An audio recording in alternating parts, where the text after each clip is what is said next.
ಏನೆಲ್ಲ ಅದನ್ನು ಅವ್ರ ಮುಂದೆ ನಾವು ಏನು ಹೇಳಬೇಕು ಅದನ್ನು ಹೇಳಿದ್ದೇವೆ. ಇದು ಸೂಕ್ಷ್ಮ ವಿಷಯ. ಕೆಲ ಮಕ್ಕಳು ನಿಮ್ಮೆಲ್ಲ ದೂರು ಬೈತಾರೆ. ಅದನ್ನು ಇದು ಕಾನೂನು ವ್ಯಾಪ್ತಿಗೆ ಬರ್ತದೆ. ನಾವು ಆಡೋ ಮಾತು ಭಾಳ ಸೂಕ್ಷ್ಮ. ಪ್ರತಿ ಮಾತು ಸೂಕ್ಷ್ಮ ಸಂವೇದನೆಯಿಂದ ನಾವು ಇರಬೇಕು. ಈ ಸಂದರ್ಭದಲ್ಲಿ ಅದರ ಬಗ್ಗೆ ಯಾವುದೇ ರೀತಿ ಹೇಳಿಕೆಗಳನ್ನು ನಾವು ಕೊಡ್ಲಿಕ್ಕೆ ಆಗೋದಿಲ್ಲ. ಎಲ್ಲರಿಗೂ ಶರಣಾರ್ಥಿ. ಸುಳ್ಳು ಆರೋಪ ಮಾಡಿ ಮೊನ್ನೆ ಹೇಳಿದ್ದೀವಿ, ಸೂಕ್ತ ಸಂದರ್ಭದಲ್ಲಿ ಸೂಕ್ತ ಉತ್ತರಗಳನ್ನು ನಾವು ಕೊಡ್ತೇವೆ. ಭಗವದ್ಗೀತೆದು ಒಂದು ಸಾರ ಹೇಳಿದ್ರಿ, ಧರ್ಮ ಧರ್ಮದ ಯುದ್ಧ ಅಂತ. ಇಲ್ಲೂ ಅದೇ ರೀತಿ ಇದೆಯಾ? ಅವತ್ತು ಅವ್ರು ಹೇಳಿದ್ದಾರೆ. ಆ ರಣರಂಗದಲ್ಲಿ ಶ್ರೀಕೃಷ್ಣ ಪರಮಾತ್ಮನು ಆ ಒಂದು ಸಮಸ್ಥಿತಿಯಲ್ಲಿ ಹೇಳಿರುವಂಥ 18 ಅಧ್ಯಾಯಗಳು ಅವು ನಾವು ಚಿಕ್ಕ ವಯಸ್ಸಿನಲ್ಲೇ ಭಗವದ್ಗೀತೆನ ಓದಿದವರು, ವಚನಗಳನ್ನು ಓದಿದವರು, ಇವತ್ತು ಅವು ಬದುಕಿನಲ್ಲಿ ನಾವು ಅಳವಡಿಸ್ಲಿಕ್ಕೆ ನಮಗೆ ಬರೀ ಕೃಷ್ಣ ಅಂದರೆ ಯಾರು, ಅರ್ಜುನ ಅಂದರೆ ಯಾರು,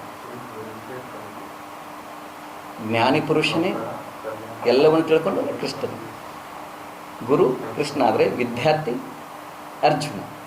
ಹಾಗಾಗಿ ಸಾಧಕರು ನಾವು ಸಾಧಕರು, ಭಗವಂತರಲ್ಲ, ನಾವು ದೇವರಲ್ಲ, ದೇವರ ದಾರಿಯಲ್ಲಿ ನಡೆಯುವವರು.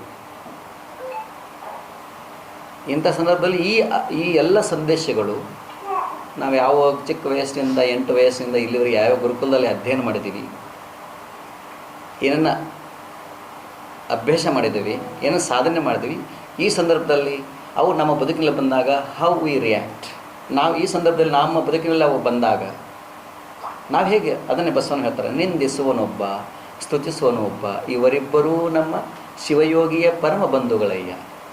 ಪಾಪವ ನೊಬ್ಬ ಕೊಂಬ ಪುಣ್ಯವ ನೊಬ್ಬ ಕೊಂಬ ಕೂಡಲ ಸಂಗಮದೇವ ನಿಮ್ಮ ಶರಣರು ನಿತ್ಯ ಮುಕ್ತರು. ನಾವು ನಿತ್ಯ ಮುಕ್ತರು ಆಗಿರಬೇಕು ಅಂತ ಹೇಳ್ತಾರೆ ಬಸವಣ್ಣ. ಯಾಕೋ ಪಂಚಮಸಾಲಿ ಸಮಾಜಕ್ಕೆ ಯಾಕೋ ಜಗದ್ಗುರುಗಳು ಎಲ್ಲ ಕಡೆ ಉಚ್ಚಾಟನೆ ಆಗ್ತಾ ಇರೋದಲ್ಲ. 3 ಜಗದ್ಗುರುಗಳು ಬಂದರು, 3 ಉಚ್ಚಾಟನೆ ಆಗೋದು.